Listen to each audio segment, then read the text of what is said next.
Reading from Sri Chaitanya Charitamrita, Adi, 17th chapter, text number 167. So we have been discussing about the pastimes of Lord Chaitanya in his youth, Yavana. Chaitanya Mahaprabhu went to Gaya for performing his father's Shraddha. He met Ishvara Puri. Ishvara Puri gave him the Hare Krishna mantra. And when he began chanting the Hare Krishna mantra, he became ecstatic. And that ecstasy was mistaken as some kind of madness. So Chaitanya Mahaprabhu was instructed by his spiritual master Ishvara Puri to not only chant himself but also preach and spread the chanting of the Hare Krishna mantra as Sankirtana. So he started performing Sankirtana in the streets of Navadvip, and in that way, practically the whole town of Navadvip, everyone started chanting and dancing in ecstasy. Everyone participated in the Sankirtana of the Hare Krishna mantra. So this chanting and dancing in the Sankirtana was not very much to the liking of some caste brahmanas who wanted to oppose this Sankirtana movement. So they went and they complained to the Muslim magistrate, because Bengal was ruled by Muslims in those days. So there was one representative of the king in the Navadvip area who is called Chand Kazi. So the Brahmanas, they went and complained to Chand Kazi to stop this Sankirtana. So the Kazi, he sent his constables to stop the Sankirtana. Because the constables ordered that the Sankirtana cannot be performed publicly, so the followers of Chaitanya Mahaprabhu in Navadvip who were performing Sankirtana, they became very much afraid of this order by the Muslim magistrate. So they went and approached Sri Chaitanya Mahaprabhu, who told them that there is no need to be afraid of the Muslim magistrate. And Chaitanya Mahaprabhu further told them that let us all go and approach the magistrate and ask what is the reason for him to stop this Sankirtana. So Chaitanya Mahaprabhu gathered a very big number of devotees, and they all went to the house of Chand Kazi. So when they went, Chand Kazi was very much afraid seeing the big number of devotees who had come to his house. But when Chaitanya Mahaprabhu told them to be peaceful, then Chand Kazi received Chaitanya Mahaprabhu and he began talking to him. So in the discussions that were held between Chaitanya Mahaprabhu and Chand Kazi, it was clearly established that this Sankirtana is in accordance with the scriptures, and it is the dharma for the present age called Kali Yuga. It is the Kali Yuga dharma. The Sankirtana, it is recommended in this particular age. And further, Chaitanya Mahaprabhu also pointed out regarding the scriptures of the Muslims, the Quran. So Chaitanya Mahaprabhu pointed out that in the Quran there are many mistakes and illusions. The compilers of this Quran, not knowing the essence of knowledge, gave orders that were against reason and argument. After hearing these statements by Sri Chaitanya Mahaprabhu, the Qazi, his argument stunned, could not put forward any more words. Thus, after due consideration, the Qazi accepted defeat and spoke as follows. So what did Chanakazi tell Chaitanya Mahaprabhu? He said, "My dear Nimai Pandit," Chaitanya Mahaprabhu also called Nimai Pandit, "what you have said is all true. Our scriptures have developed only recently and they are certainly not logical and philosophical. So it's a fact that some temporary arrangement is there among some people who are especially followers of the Christian, Muslim and Jewish traditions. They have three scriptures: the Old Testament, the New Testament and the Quran. So this compilation of these three scriptures is a recent development, and they are not eternal like the Vedic knowledge. Vedas are not compilations by any human being. Vedas are eternally existing, and they are there since the beginning of creation. They were existing even before the creation. So Vedas are eternal scriptures. Unlike the Vedas, these particular scriptures, the Old Testament, New Testament and the Quran, are recent compilations, and there are certain defects in these compilations. Sometimes Christian priests used to ask Srila Prabhupada, why are our followers neglecting our scriptures and accepting yours? Because when Prabhupada went to America and started preaching, many of his early disciples were formerly followers of Christian, Jewish and Muslim religions. So they gave up following their own religion and they started following the Vedic religion, Krishna consciousness. So Christian priests, when they meet Prabhupada, they ask this question. So Prabhupada says that in your Bible it is said, thou shalt not kill. Why then are you killing so many animals every day? So when they ask this question, they have no answer.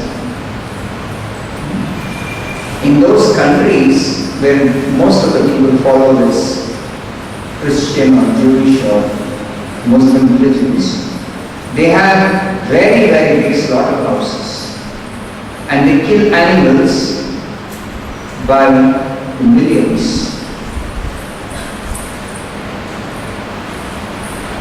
So some of them, they argue that the animals have no soul.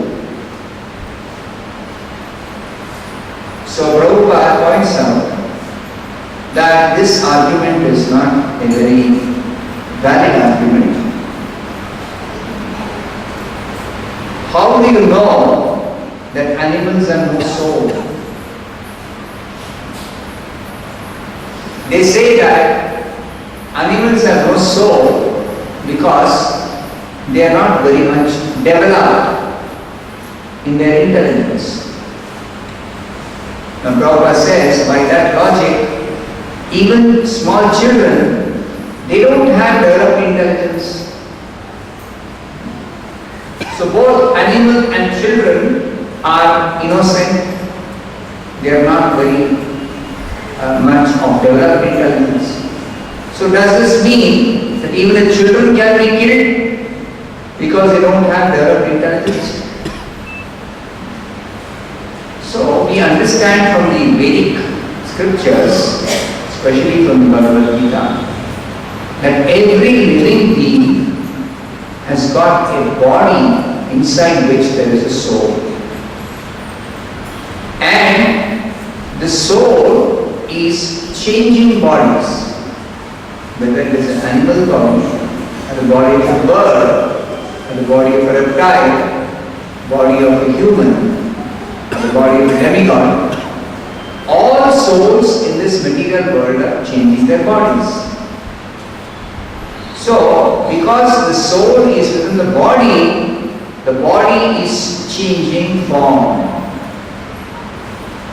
So, even in the case of animals, do we not find this change of body? Yes, we do. So therefore, inside the animal body also there is a soul.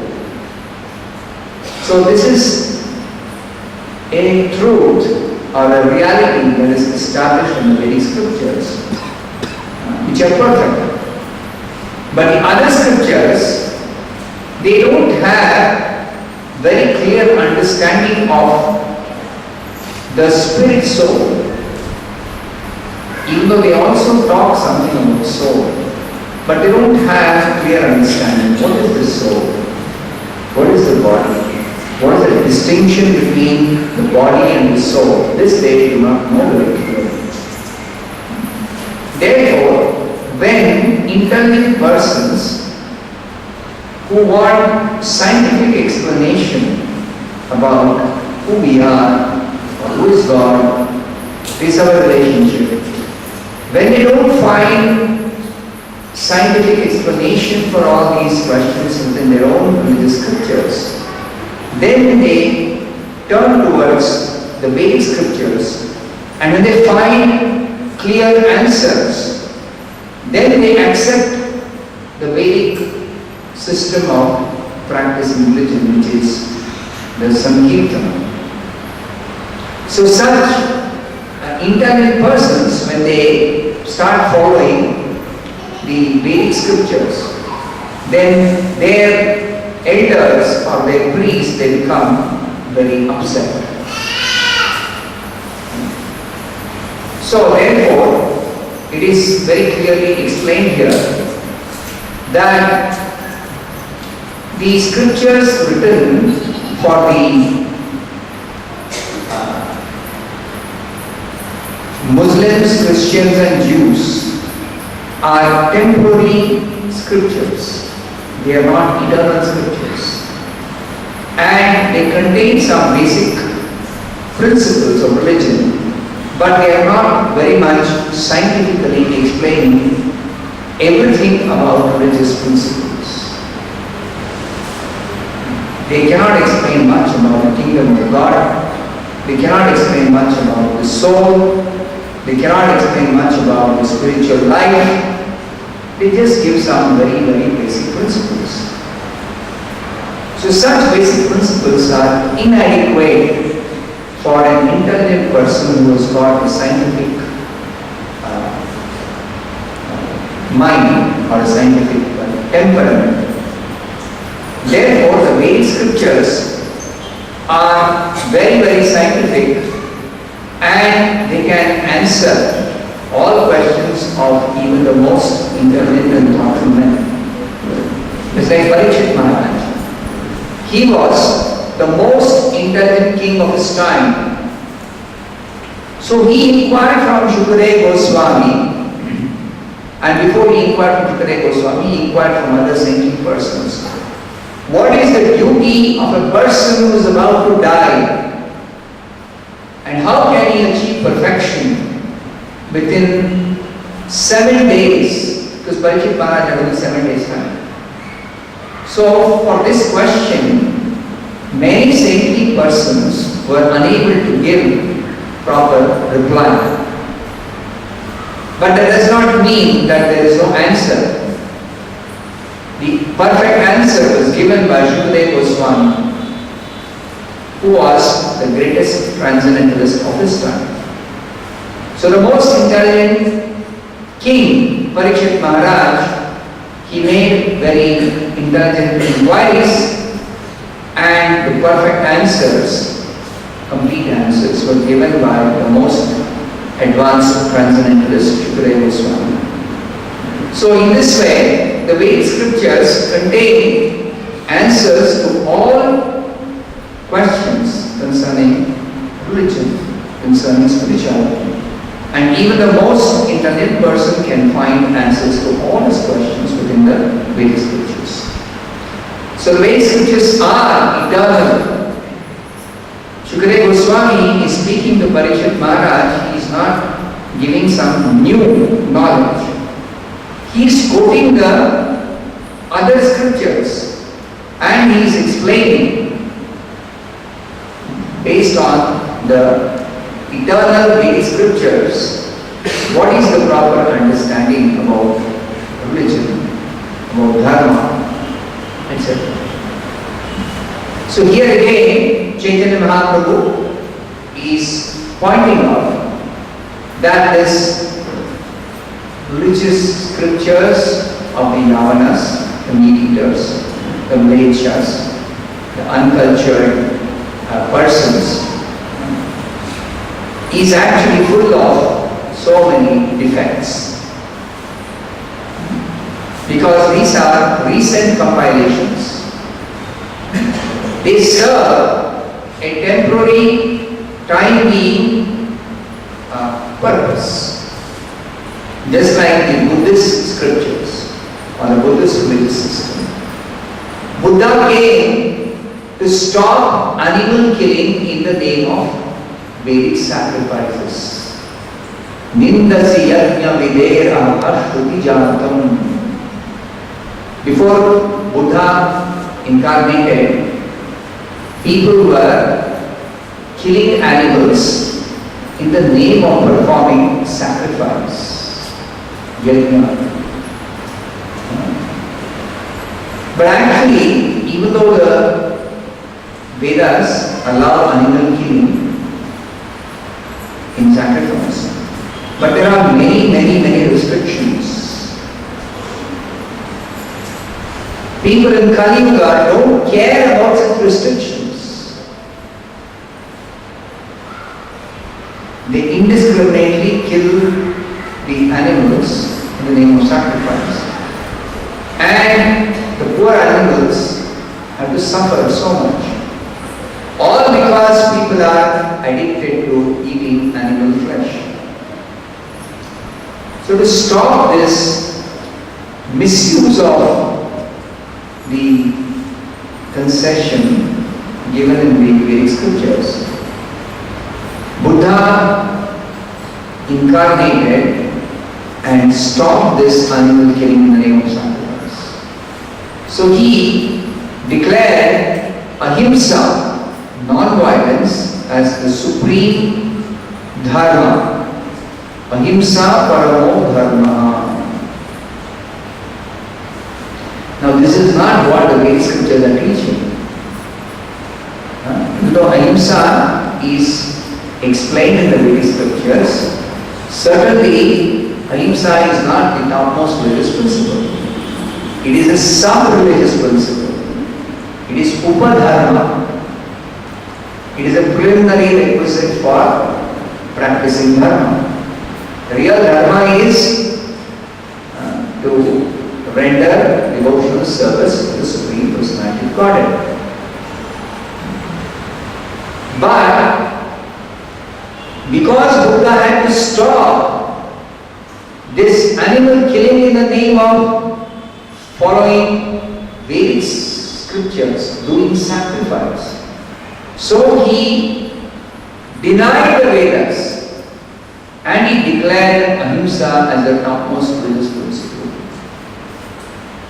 So for the time being, this animal killing was stopped, even though the means adopted was actually not a correct method. So Buddha came and established this Buddhist system of religion just for a temporary period of time. So the Buddhist religious principles, the Buddhist scriptures are meant for a temporary period of time. Similarly, the Christian religious scriptures, the Muslims religious scriptures and the Jews religious scriptures are all meant for a temporary period of time. They are not eternal religious principles. The eternal religious principles are given in the Vedas. Savai pupsam paro dharmo yato bhaktir adokshite ahariduki apratihata yayatma sukhasirati. If somebody wants complete satisfaction for the soul, then they have to follow this paro dharma, transcendental religious principles.